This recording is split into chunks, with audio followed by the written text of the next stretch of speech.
Olá, sejam muito bem-vindos ao Relatos Reais de Terror, o canal onde cada palavra que você ouve é baseada em acontecimentos que marcaram vidas para sempre. Você já sentiu um calafrio inexplicável percorrer sua espinha em um lugar supostamente vazio? Já ouviu um sussurro chamando seu nome no meio da noite, vindo de um quarto onde ninguém vive? E aquela sensação perturbadora de que a natureza te observa, chamando para um mistério sombrio no coração de uma mata densa?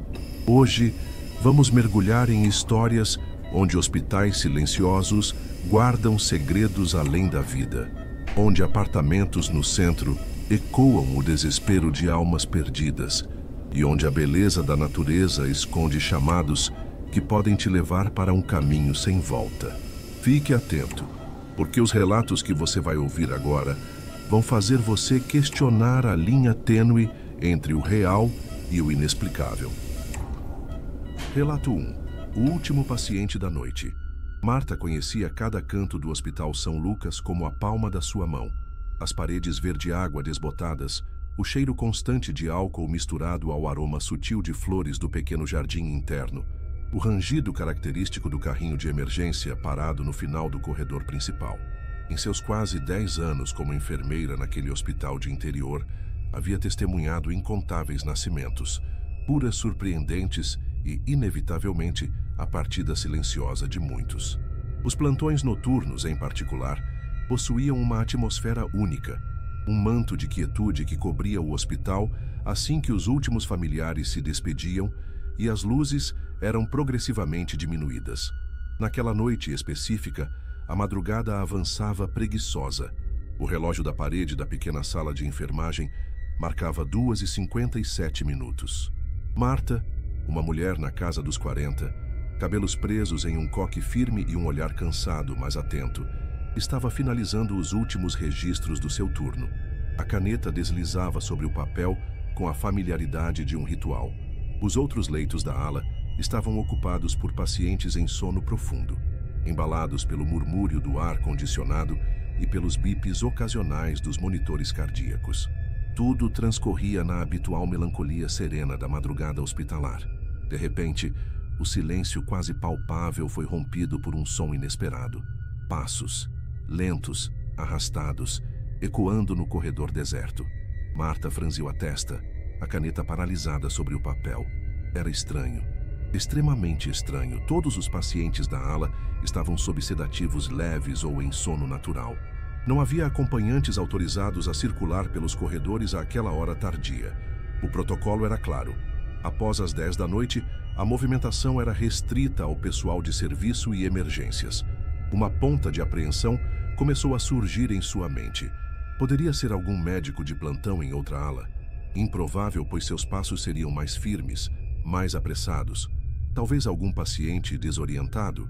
Essa hipótese era mais plausível, embora a lentidão dos passos sugerisse fragilidade, não confusão.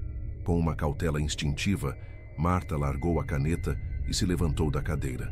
O chão frio sob seus sapatos de borracha pareceu intensificar a quietude ao seu redor. Ela espiou pela porta da sala de enfermagem. O longo corredor estendia-se à sua frente, mergulhado em uma penumbra suave. Apenas algumas luzes de emergência fracamente acesas. Ao fixar o olhar no final do corredor, perto da curva que levava aos quartos de números mais altos, ela viu uma figura, um homem. Sua silhueta era tênue, quase translúcida na pouca luz. Ele caminhava lentamente em direção ao quarto 12. Aquele detalhe fez um calafrio percorrer a espinha de Marta. O quarto 12 estava vazio. Completamente vazio desde a morte do seu último paciente, o seu Benedito, um senhor de 80 e tantos anos que havia sucumbido a uma longa batalha contra o enfisema, 3 longas semanas atrás. A porta do quarto permanecia fechada, aguardando a próxima admissão, que ainda não havia sido agendada. A visão era perturbadora. Quem seria aquele homem? Por que se dirigia a um quarto desocupado? E suas roupas pareciam estranhas, fora de moda. Um paletó escuro, calças largas, algo que remetia a décadas passadas. Sua palidez era notável, mesmo na penumbra, como se toda a cor tivesse sido drenada de sua pele. Marta acelerou o passo, movida por uma mistura de curiosidade e um crescente desconforto. Ela precisava abordar aquele homem, gentilmente orientá-lo de volta ao seu quarto, ou, se fosse um estranho, conduzi-lo para fora do hospital. Seus sapatos não faziam barulho no piso vinílico, enquanto ela percorria o corredor o mais rápido que ousava, tentando não alarmar os pacientes. Seus olhos mantinham-se fixos na figura ao fundo. Ele parecia flutuar mais do que caminhar, a lentidão de seus movimentos quase irreal. Quando Marta se aproximava da metade do corredor, ele já estava em frente à porta do quarto 12. Ela o viu hesitar por um instante, a mão pálida pairando sobre a maçaneta fechada. Marta redobrou a velocidade, o coração pulsando forte no peito. Senhor, ela tentou chamar em voz baixa, mas sua garganta parecia seca. Ela precisava alcançá-lo antes que ele entrasse no quarto vazio. Finalmente, ela chegou à porta do quarto 12, ofegante. Mas não havia ninguém. O corredor estava completamente deserto. A luz fraca das emergências era a única iluminação. Ela olhou para os dois lados, certificando-se de que ele não havia se escondido em algum canto. Nada. Uma onda de confusão e um medo frio percorreram seu corpo. Mas eu o vi, ela murmurou, incrédula. Ela se voltou para a porta fechada do quarto 12. Estava intacta, a maçaneta imóvel. Com a mão trêmula, Marta empurrou a porta e entrou no quarto. A escuridão era quase total. Apenas a fraca luz do corredor invadindo o ambiente. O ar estava frio, parado, com um leve cheiro de desinfetante. O leito estava perfeitamente arrumado, os lençóis brancos esticados, os travesseiros alinhados. Marta acendeu a luz do quarto. A claridade repentina fez seus olhos piscarem. Ela examinou o leito. Impecável. Mas então, ela viu. No centro do colchão, uma marca funda, como se alguém, um corpo inteiro, tivesse acabado de se deitar ali. O lençol estava amassado naquele exato ponto, preservando o contorno de uma figura humana. Seu sangue gelou. Aquela marca não estava ali minutos antes. Ela tinha certeza. Ela inspecionou o restante do quarto. Nada fora do lugar. A janela estava fechada. Não havia outra saída. Aquele homem, quem quer que ou o que quer que fosse, havia desaparecido sem deixar vestígios, deixando apenas a marca de sua presença em um leito vazio. Marta saiu do quarto cambaleando, a mente girando. Ela não contou a ninguém sobre o que viu naquela noite. Tinha medo de ser ridicularizada, de ser considerada cansada demais, imaginando coisas. Mas a imagem do homem pálido e da marca no leito vazio ficaram gravadas em sua memória. Na manhã seguinte, ela comentou com a enfermeira do turno diurno sobre a necessidade de o quarto 12 ser limpo novamente antes de receber um novo paciente. A colega estranhou, dizendo que a faxina completa havia sido feita no dia anterior. Marta insistiu, mencionando que havia notado o lençol amassado. A colega, uma senhora experiente e cética chamada Dona Lourdes, revirou os olhos. Marta, você anda trabalhando demais. O quarto 12 está impecável desde que o seu Benedito... Bem, você sabe, não tem nada amassado lá.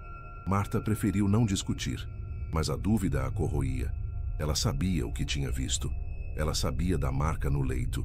Nas semanas que se seguiram, o quarto 12 permaneceu vazio. Estranhamente, nenhuma nova internação foi designada para aquele espaço. Havia uma aura tácita de desconforto pairando sobre ele. As enfermeiras evitavam olhar diretamente para a porta e os auxiliares de limpeza apressavam-se em suas tarefas ali. 3 meses depois daquela noite, um novo paciente foi finalmente designado para o quarto 12. Era um jovem motociclista que havia sofrido um acidente na estrada. Ele deu entrada no hospital inconsciente, com múltiplas fraturas. Marta estava de plantão naquela noite, e um arrepio percorreu sua espinha ao ver o nome do paciente na lista. Lucas Ferreira, quarto 12. Durante toda a noite, Marta manteve um olhar atento ao quarto. Lucas permanecia inconsciente, monitorado de perto pela equipe médica. Por volta das 3 da manhã, exatamente a mesma hora daquela noite fatídica, os passos lentos ecoaram novamente no corredor. O coração de Marta disparou. Ela correu para a porta da sala de enfermagem e olhou. Lá estava ele, o mesmo homem pálido com as roupas antigas, caminhando em direção ao quarto 12. Desta vez, Marta não hesitou. Ela correu atrás dele, determinada a confrontá-lo. Senhor, espere! Ela chamou. a voz embargada pela emoção. O homem não se virou, mas diminuiu o passo. Marta o alcançou em frente à porta do quarto 12. Ela respirou fundo e tocou em seu braço. No momento em que seus dedos fizeram contato com a pele fria e quase etérea do homem, uma onda de imagens invadiu a mente de Marta. Ela viu um acidente de carro, uma noite chuvosa, um homem pálido ao volante, um impacto terrível. Ela viu o mesmo homem sendo levado para o Hospital São Lucas há muitos anos. Ela o viu morrer no quarto 12. A verdade a atingiu como um raio. Aquele homem não era um estranho. Era um antigo paciente. Seu último paciente, todas as noites. Ele retornava ao quarto onde havia falecido. Mas então, algo ainda mais estranho aconteceu. Ao se virar para Marta, o homem pálido sorriu. Não um sorriso triste ou assustador, mas um sorriso calmo, quase agradecido. E pela primeira vez, ele falou.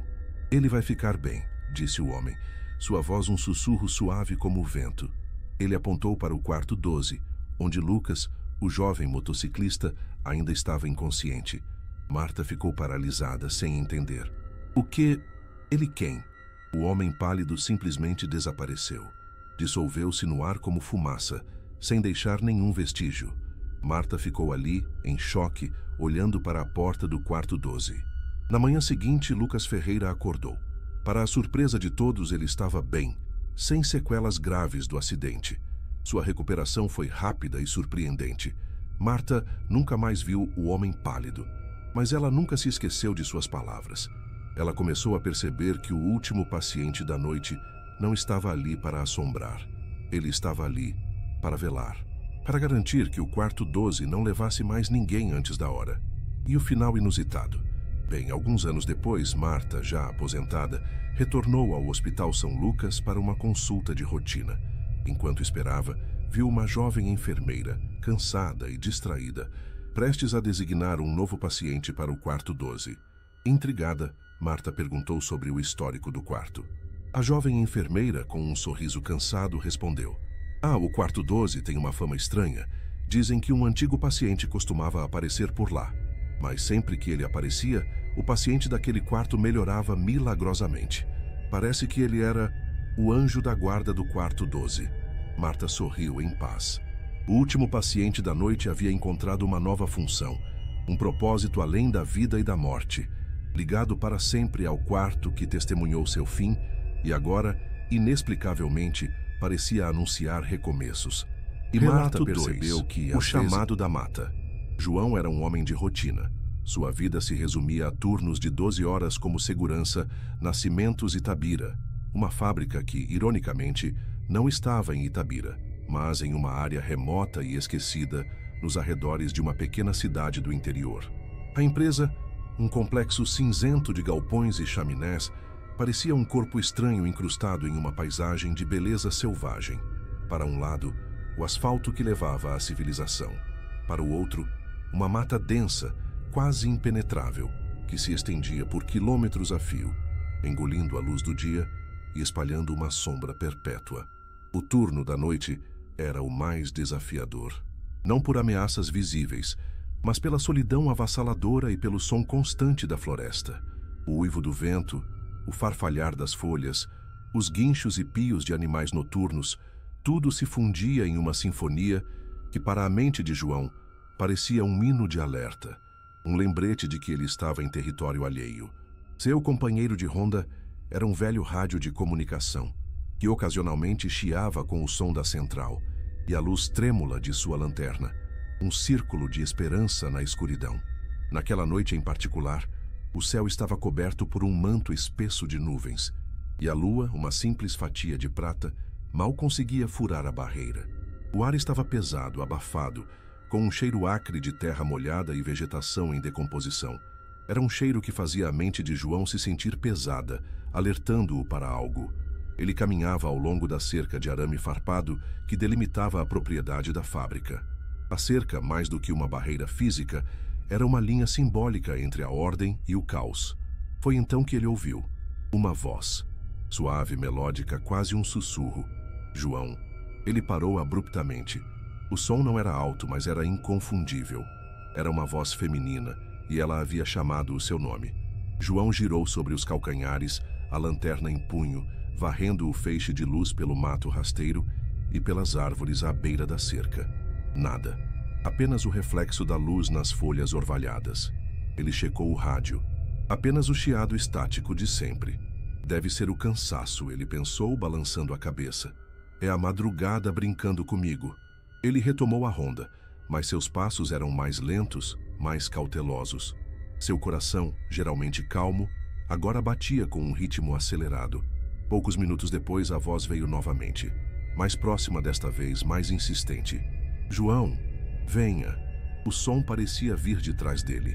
Ele se virou rapidamente e, por um instante, o seu coração parou. A lanterna balançou e, por uma fração de segundo, ele teve a impressão de ver uma figura branca, esguia, em meio às árvores da mata. Ela não se moveu, apenas se desfez na escuridão tão rapidamente quanto surgiu. Uma onda de medo frio percorreu seu corpo. O ar, antes abafado, agora parecia ter congelado ao seu redor.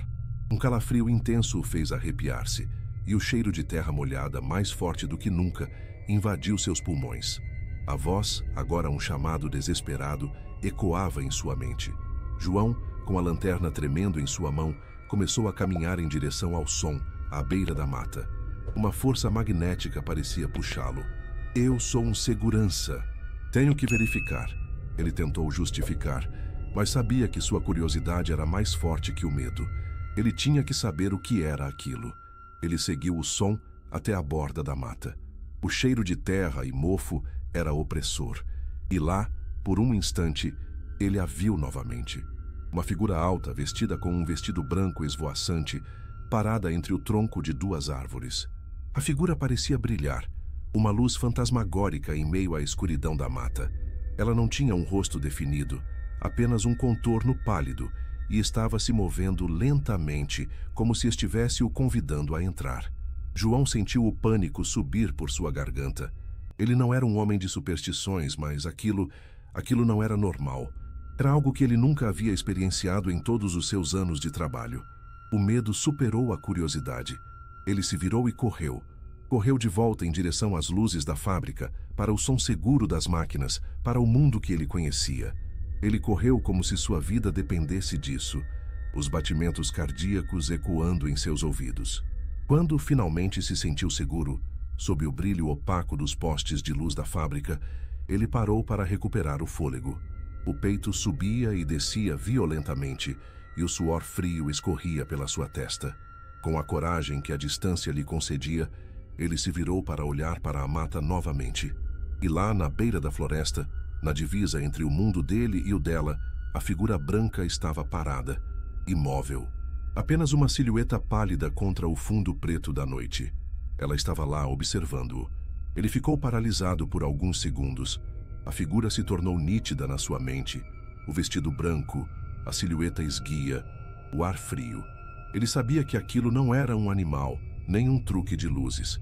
Aquilo era algo aterrorizante. Na manhã seguinte, exausto e assustado, ele comentou sobre o incidente com seu colega de trabalho, o seu Osmar, um veterano da fábrica com décadas de serviço. Seu Osmar ouviu a história de João com uma expressão séria e depois suspirou. Você não devia ter ido até lá, João, disse seu Osmar com a voz grave. A mata não pertence a nós. Que há muitos anos uma mulher desapareceu por lá, uma operária da fábrica. Nunca a encontraram. A história diz que ela era noiva e fugiu com outro homem. Mas o namorado dela, que trabalhava na fábrica, disse que não, que ela o amava e jamais o faria. Ele se matou na fábrica um ano depois e a história se perdeu. As pessoas dizem que ela ainda está lá, esperando o namorado vir buscá-la. Seu nome era Dona Clara. A revelação fez um novo calafrio percorrer a espinha de João. Ele havia visto um fantasma, o fantasma de uma noiva. Os meses se passaram e o incidente se tornou uma lembrança distante, uma história que ele contava em voz baixa para os colegas de turno. Ele continuou trabalhando na fábrica, mas agora, durante a noite, ele nunca mais se atrevia a se aproximar da mata. Um ano depois, um novo engenheiro, jovem e ambicioso, chegou à fábrica. Seu nome era Felipe. Ele tinha grandes ideias para a automação da produção. João, já acostumado à rotina, observou a nova energia com ceticismo. Certa noite, João estava em sua ronda habitual quando viu uma figura. Uma figura branca, esguia, parada perto da mata. Ela estava lá, como da primeira vez. Mas, desta vez, a voz não chamou o nome de João. A voz suave e melódica chamou Felipe. João correu para o escritório do engenheiro. Felipe, não saia daqui, ele disse ofegante. Não saia. Há algo lá fora, na mata. Felipe, que estava concentrado em alguns projetos, franziu a testa. Do que você está falando, João? Vá descansar. Você está pálido. João tentou desesperadamente explicar a situação, a história da noiva, a lenda de Dona Clara. Mas Felipe, um homem da cidade grande, educado em engenharia, apenas riu. Lendas da cidade pequena, João. Lendas. É apenas o vento na mata. João ficou frustrado, mas não desistiu. Ele ficou na porta do escritório impedindo o engenheiro de sair. No entanto, por um instante, a voz se tornou alta e desesperada, ecoando por toda a fábrica. Felipe, me ajude. Felipe olhou para João, incrédulo. O som da voz parecia tão real, tão perto. Ele abriu a porta do escritório e olhou para o corredor. Nada. Ele se virou para João e disse: Você ouviu isso? A voz dela é assustadora, como um grito de socorro. Sim, eu ouvi, João respondeu, a voz tremendo. É Dona Clara. Ela te quer, Felipe. Ela te quer para a mata, mas eu não vou deixar. Você não vai com ela. Felipe, ainda assustado, olhou para a mata pela janela. Ele podia ver a figura branca, esguia, parada na beira da floresta, imóvel. Ele sabia que aquilo não era normal. Ele olhou para João e, pela primeira vez, ele acreditou. E o final inusitado. Naquela mesma noite, enquanto João e Felipe permaneciam no escritório, trancados e assustados, um carro parou na frente da fábrica. Um homem alto, de terno e com uma pasta na mão, saiu do carro. Ele entrou na fábrica olhando para os lados como se estivesse procurando alguém. João e Felipe saíram do escritório surpresos. Senhor, o que o senhor faz aqui a esta hora? Perguntou João. O homem, que tinha um olhar sério e uma expressão de desespero, olhou para João e para Felipe. Eu sou o pai de Dona Clara. Eu sou o Dr. Santos. Eu a procurei por anos, sem sucesso. Mas hoje eu tive uma intuição, um chamado, que eu devia vir aqui. João, surpreso, olhou para o pai de Dona Clara. Ele contou a ele sobre a noiva, a lenda, a voz. Dr. Santos, ouvindo com atenção, confirmou que sim, sua filha havia desaparecido há anos e que ela era noiva. E que ele, em uma última e desesperada tentativa, havia voltado à fábrica onde sua filha trabalhava. Dr. Santos, com a ajuda de João e Felipe, entrou na mata, seguindo o caminho da voz. Ele foi o único a ouvir a voz. E lá, em uma clareira, ele a encontrou. Não um fantasma, mas um corpo. O corpo de sua filha, conservado de forma inexplicável, como se o tempo tivesse parado para ela. A lenda de Dona Clara não era de um fantasma assombrando a mata. Era a lenda de uma filha que esperava que seu pai a encontrasse, um chamado desesperado de um espírito que queria paz. E o último paciente da noite se tornou o último chamado da mata. Um lembrete de que, às vezes, a natureza, a vida e a morte tinham seus próprios meios de se comunicarem. João, Felipe e o Dr. Santos, juntos, encontraram a paz para Dona Clara e para eles mesmos. E a lenda da mata, agora uma história de amor, esperança e paz, se tornou uma parte inesquecível da vida de cada um deles. Relato 3. O sussurro do apartamento 302. Fabricia finalmente sentia o gosto da liberdade. Aos 20 e poucos anos, acabara de se mudar para o seu primeiro apartamento no centro de Pyongyang. Não era um lugar luxuoso, mas era dela. O prédio, com sua fachada de tijolinhos e escadarias que rangiam, tinha o charme de uma história não contada. O apartamento no terceiro andar era um aconchegante espaço de um quarto e sala. Uma grande janela dava para o movimento da cidade, e nas primeiras noites, o som distante das sirenes e o murmúrio da vida urbana eram a trilha sonora perfeita para a nova fase de sua vida. As primeiras noites foram de euforia. Fabricia desembalou caixas, organizou móveis e sentiu a satisfação de criar um lar para si mesma. A solidão era uma novidade bem-vinda. Ela desfrutava da paz de não ter que dividir a casa, de ter seus próprios horários e de poder se perder em seus pensamentos sem interrupções. No entanto, a partir da terceira semana, algo começou a mudar. Ela notou um som sutil, um murmúrio baixo, quase imperceptível, que parecia vir do quarto ao lado. Deve ser o vizinho, pensou ela, sem dar muita importância. As paredes, afinal, eram antigas e o som provavelmente vazava do apartamento ao lado, o 302. Os dias se transformaram em semanas e os murmúrios se tornaram mais frequentes. Eles não eram altos o suficiente para serem identificados como uma conversa, mas eram constantes, um sussurro indistinto que parecia flutuar através da parede que dividia seu quarto do vizinho.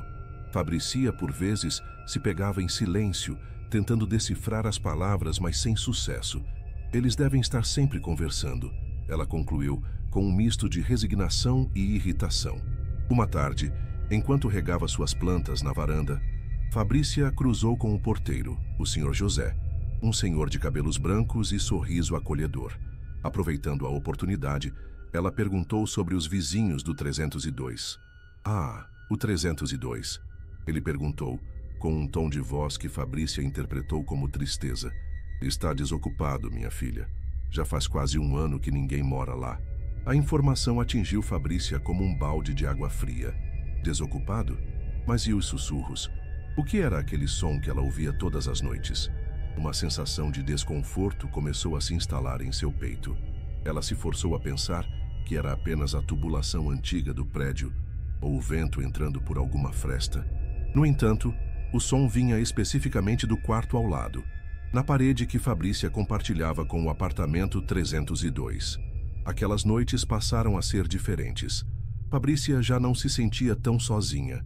A paz do seu novo apartamento havia sido substituída por uma vigilância constante. Ela deitava na cama, ouvindo atentamente, tentando identificar o murmúrio.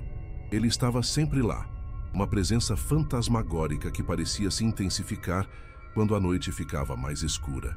Uma madrugada, por volta das 3 da manhã, Fabrícia acordou sobressaltada. Os murmúrios estavam mais altos do que o normal e pareciam mais claros, mais distintos. Era como se a voz estivesse logo atrás da parede e não apenas vazando através dela. Uma curiosidade mórbida e um medo paralisante a fizeram se levantar da cama. Com os pés gelados no chão de madeira, ela se aproximou da parede. Hesitou por um momento, mas a necessidade de saber o que estava acontecendo era mais forte. Ela aproximou o ouvido da superfície fria e áspera. O que ouviu fez com que um arrepio gelado, como se uma mão fria percorresse sua espinha, a fizesse se afastar abruptamente. A voz, ou as vozes, não eram indistintas. Havia uma voz, rouca e insistente, repetindo o seu nome. Fabrícia, Fabrícia, Fabrícia. O som era inegavelmente o seu nome, e a voz parecia estar vindo de um lugar muito perto, quase dentro do seu próprio quarto. Fabrícia correu para a sala, trancou a porta e passou o resto da noite com as luzes acesas, o coração batendo descontroladamente. Na manhã seguinte, Fabrícia, com olheiras profundas e uma ansiedade visível, procurou o Sr. José novamente. Ela hesitou por um momento, mas a necessidade de entender o que estava acontecendo era mais forte que o medo do ridículo. Ela contou a ele sobre os sussurros, a voz no apartamento vizinho e a repetição do seu nome. O Sr. José a ouviu com a mesma expressão triste de antes. Ele suspirou, tirou o boné e esfregou a mão na cabeça, como se estivesse revivendo uma lembrança dolorosa. Sabe, Fabrícia, a última moradora do 302 era uma moça, mais ou menos da sua idade.